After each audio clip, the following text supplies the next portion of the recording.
Olá, boa noite. Aqui diretamente da minha sala, convido vocês para essa live em que eu vou falar sobre o 18º Seminário de Feng Shui.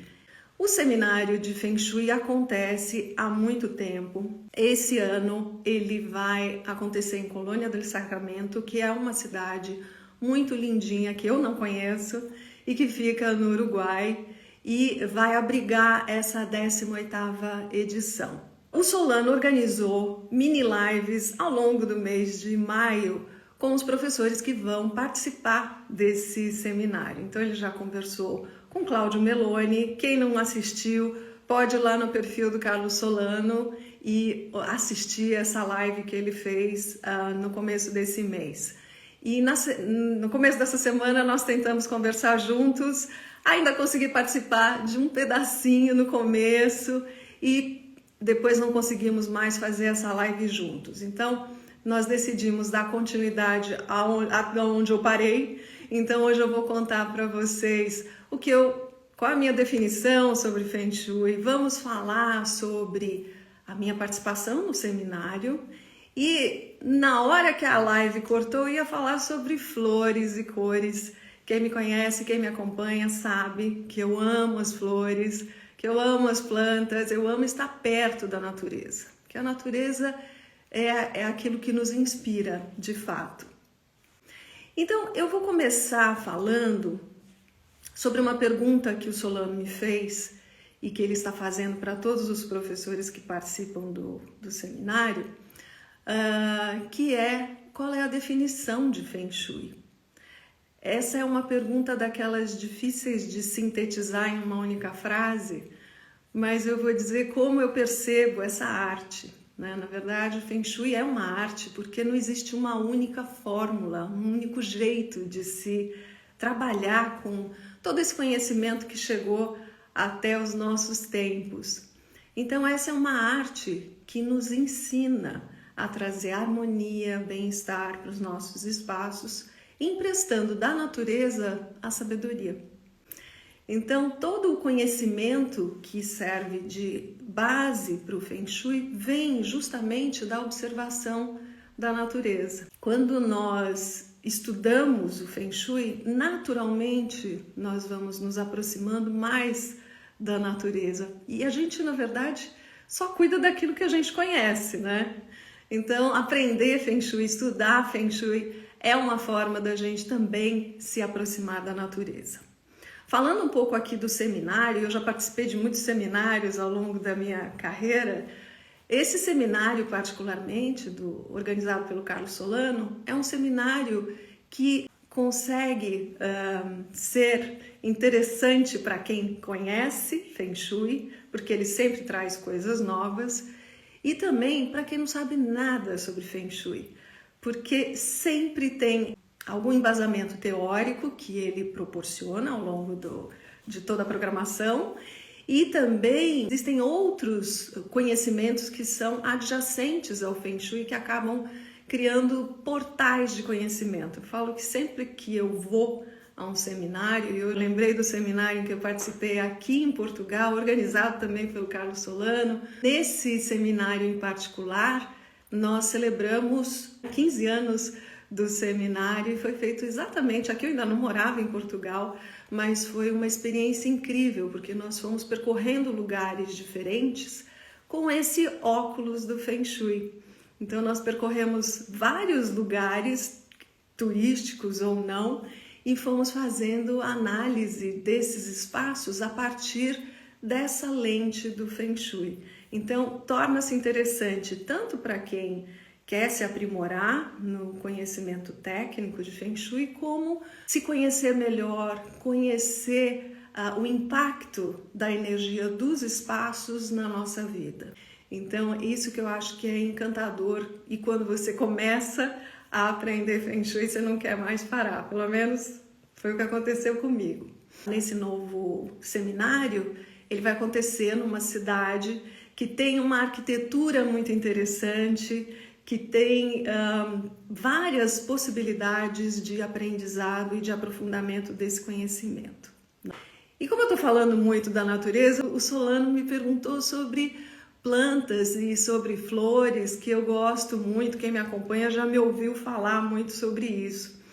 E eu não posso falar das plantas sem antes passar por um conceito básico, que eu falo bastante sobre os 5 elementos, quase todos os dias eu falo sobre os 5 elementos. Eu vou dar uma rápida recapitulada aqui, para então contar para vocês o que isso tem a ver com as flores.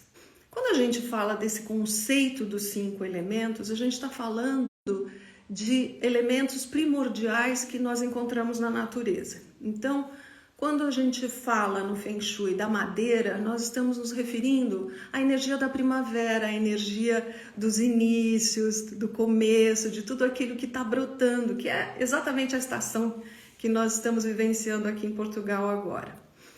A seguir ao elemento madeira existe o elemento fogo. O elemento fogo está relacionado com o verão, a exuberância do verão, a visibilidade que o sol traz para tudo isso.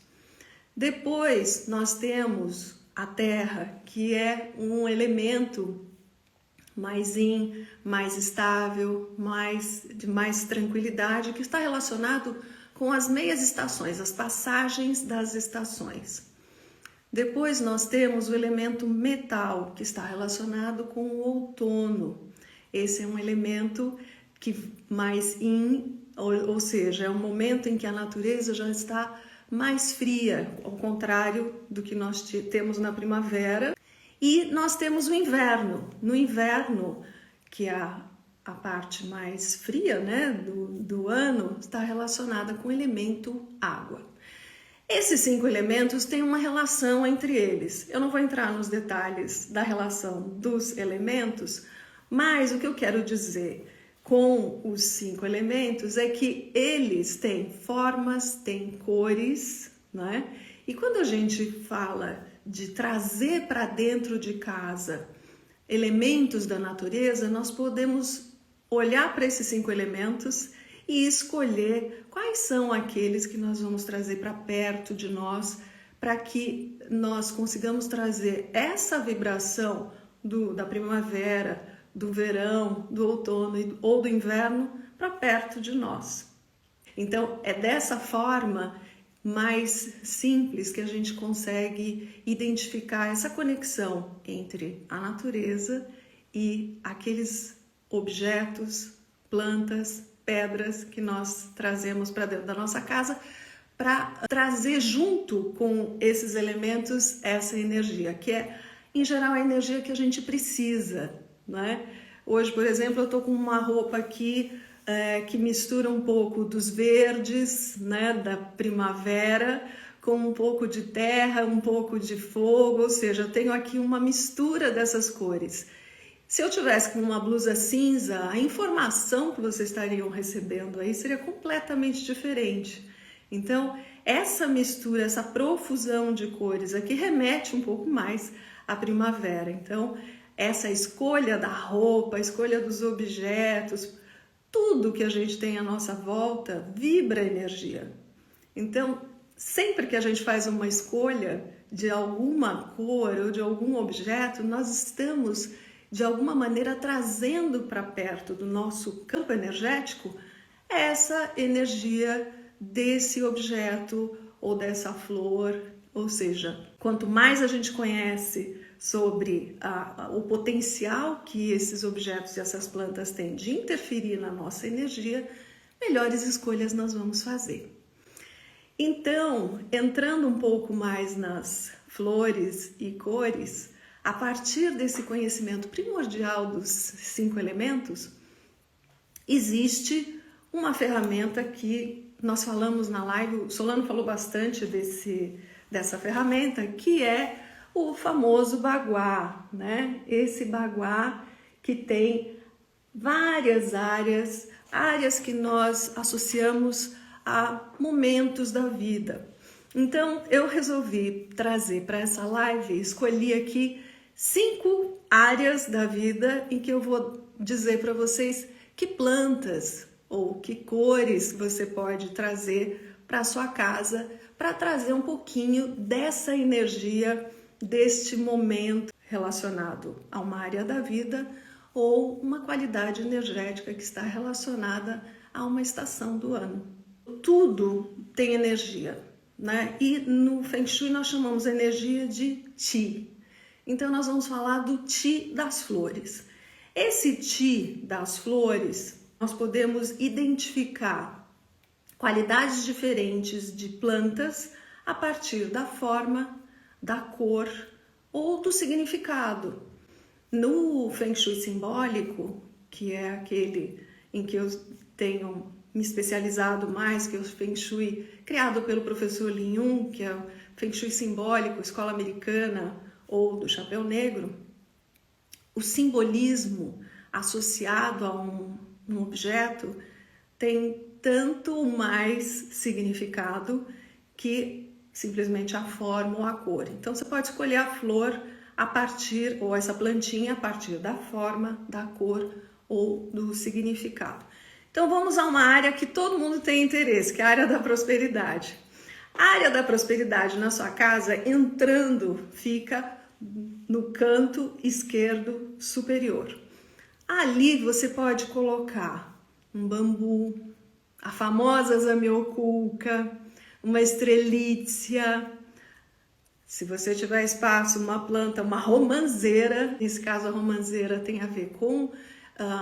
a romã é um fruto cheio de sementes, então está relacionado com a abundância, que é justamente do que fala essa área da prosperidade. A área da prosperidade tem a ver com o elemento madeira. Como eu falei, madeira tem a ver com primavera.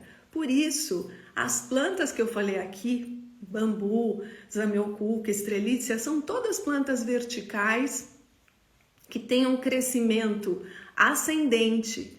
E isso é a simbologia da primavera, porque na primavera tudo está brotando, está tudo crescendo, né? Então, e a cor verde, né? De preferência, algumas plantas que tenham essa coloração, mas não só, né? Você pode também ter outras. Aliás, vou fazer aqui um parênteses. Todas as plantas são boas. Independente do que você venha a escolher, eu vou dar aqui algumas sugestões, mas em geral, todas as plantas são benéficas, tá? A única planta que eu não recomendo colocar dentro do quarto, por exemplo, é um cactus por conta dos espinhos, né? A gente quer relacionamentos suaves e harmoniosos, então essa contundência dos espinhos é algo que eu não recomendo para o quarto. Próxima área que eu vou falar, já que eu falei de uma área relacionada com a primavera, eu vou falar de uma área relacionada com o verão, que é a área do sucesso. A área do sucesso no Bagua também é na parte superior do Bagua, bem no centro. E essa área fala do quê? Do reconhecimento, da maneira como você é visto no mundo. Você expande os seus dons e é por eles que você é reconhecido.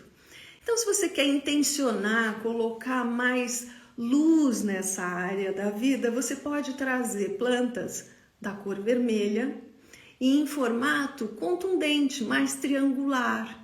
Então, as plantas tipo a dracena, né? A dracena que tem várias folhinhas assim, pontiagudas. Tem a ravenala, que é uma árvore gigantesca, mas que tem esse crescimento ascendente e pontiagudo. As bromélias, que são super fáceis de serem encontradas, e em geral tem flores vermelhas, né? Então, o vermelho é uma cor relacionada ao verão e o elemento fogo.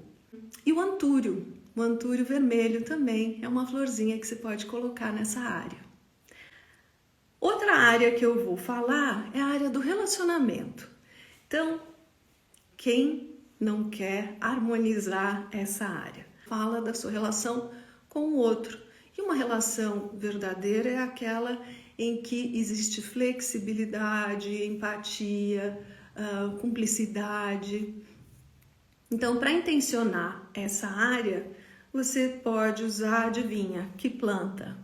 As rosas. A rosa, peônias, tulipas, nas cores amarela ou cor-de-rosa, que são as cores da terra. Essa área ela é regida pelo elemento terra, que tem a ver com a meia estação, é a passagem entre as estações. Então eu falei da primavera, falei do verão no sucesso e agora no relacionamento estou falando da meia estação. Essa meia estação a gente vai para onde? Para o outono. Que área está relacionada com esse elemento que rege o outono, que é o elemento metal? A área dos amigos. Então, na área dos amigos, os amigos podem ser os amigos do céu ou os amigos da terra, aqueles que estão sempre lá para ajudar. Pode ser flores brancas e no formato oval ou redondo, porque essa forma é a forma do elemento metal, é como ele é representado. Então, são flores redondinhas como a camélia, a magnólia, a angélica, né? A angélica aí é mais pela relação com os anjos protetores, porque esse cheirinho da angélica é realmente angelical. E por fim, a área da carreira é aquela área que fala da nossa missão de vida, o que nós viemos fazer. É a área em que tudo começa. E, na verdade, a área é regida pela água, pelo elemento água, e está relacionada com o inverno. Por conta desse elemento água, que é fluido, as plantas que você pode colocar nessa área são justamente as plantas que têm essas formas onduladas, elas podem ter uma cor azul, né, mais azulado. Então, por exemplo, o asplênio é da cor verde, mas ele tem essa forma ondulada. A costela de Adão também é outra que tem uma folha ondulada. A samambaia. Então, tem várias opções de plantas que você pode escolher de acordo com a área. Então, o que você quer colocar, a intenção que você quer colocar em cada uma dessas áreas da sua casa, relacionado também com a área da vida, e você pode escolher a partir da forma, da cor ou do significado. Agora, se a gente fala que as plantas têm chi, existe um chi das plantas, a nossa casa também tem um chi, tem uma energia. E essa energia está em absolutamente tudo que nós temos dentro de casa. A gente tem os objetos que nós escolhemos, nós temos a forma como nós organizamos a nossa casa. E quando nós resolvemos fazer ou criar esse espaço, você pode fazer isso de forma intuitiva, você pode trazer esse conhecimento para te ajudar, o conhecimento do Feng Shui, para te ajudar a criar esse espaço. E aí, entrando no tema que eu vou levar para o seminário de Feng Shui, lá no Uruguai, a minha participação será feita a partir de uma aula em que eu vou apresentar um caso, um causo. Na verdade, eu vou apresentar um projeto que eu realizei justamente para uma pessoa que queria começar a sua casa nova, do zero. E aí, a pergunta sempre é, quando eu devo fazer o projeto de Feng Shui? É depois que terminar tudo ou é antes? Porque existe ainda um conhecimento. O Feng Shui está associado aos objetos chineses que são colocados na casa. E, na verdade, não é isso, né? Quando a gente se aprofunda um pouco mais nesse conhecimento, é possível nós trazermos coisas que estão dentro da nossa cultura para justamente criar um espaço que tem a ver com a nossa essência, né? Não obrigatoriamente trazer objetos que estão na cultura que deu origem a esse conhecimento. Então, esse caso que eu vou contar lá no seminário tem a ver com a criação de uma casa desde as suas fundações, desde o comecinho. Então, ao fazer um projeto da sua casa e incluir o Feng Shui, você pode fazer isso antes mesmo das paredes começarem a subir, e foi o caso. Então, essa pessoa me procurou, essa cliente muito querida me procurou para fazer esse projeto. E o curioso foi fazer isso em colaboração com um arquiteto e um paisagista. Então, nós criamos uma casa, a casa já está pronta, eles já estão morando na casa e a casa passou por toda uma fase de criação do projeto que partiu desde o desenho da planta até o paisagismo e a decoração, enfim. Então, durante todo o processo é possível trazer o conhecimento do Feng Shui integrado com outras competências como a arquitetura e o paisagismo. Então, eu vou contar esse caso para quem participar do seminário. E voltando a falar do seminário, o seminário serve tanto para quem não conhece nada de Feng Shui, como para quem é avançado nesse conhecimento, que é uma excelente oportunidade de ampliar o conhecimento, e é importante chegar com esse espírito aberto num momento como esse. Você vai conhecer gente nova, vai conhecer um espaço novo, vai conhecer coisas que você nem imaginava que poderiam ser incorporadas ao seu dia a dia ou mesmo à sua atividade. O próprio conhecimento que eu tenho da utilização das plantas nessas áreas do Bagua, eu aprendi durante vários seminários, e um deles, que eu me lembro muito bem, foi com a Sandra Siciliano, num dos seminários lá em Tiradentes. Sandra Siciliano já fez a passagem, era uma paisagista, especialista também em Feng Shui, e que trazia muito conhecimento das plantas, que ela trabalhou a vida inteira com paisagismo, e fez um trabalho em associação com o Feng Shui. Então, é assim, uma quantidade de possibilidades. Eu falo, quando você vai para um seminário, é como se você abrisse diversos portais e a partir deles você pode expandir esse conhecimento, ou para a sua profissão, ou mesmo para a sua vida, né? Essa é a função primordial do Feng Shui, é justamente nos trazer um conhecimento nosso, melhorar, né, o nosso autoconhecimento. O que vocês acham? Vocês gostariam que o Solano desse um alôzinho aqui para nós? Solano, se você estiver por aí e quiser me mandar um alôzinho. Deu certo. Deu certo, Vera. Que bom. Que bom te ouvir. Que bom te ouvir. E